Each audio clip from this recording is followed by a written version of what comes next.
हमारा ओठ के चुमान कहिया होई। तहरा ओठ से हमारा ओठ के चुमान कहिया होई।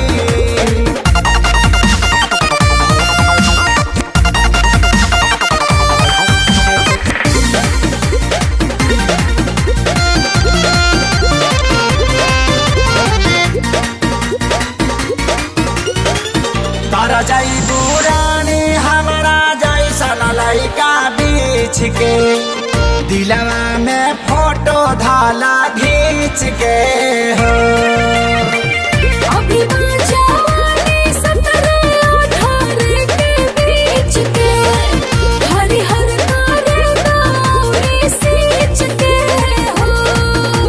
तबले तरतिया काटे के पारे अकेले सोए सोए। तहरा ओठ से हमारा ओठ के चुमान कहिया होई। तहरा ओठ से हमारा ओठ के चुमान कहिया होई। अरे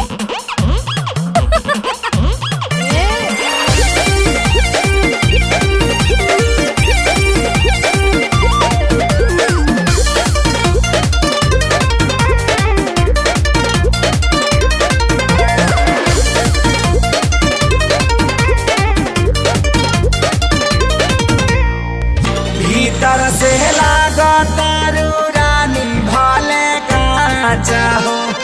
ऊपर से नई खुतू बाचा हो।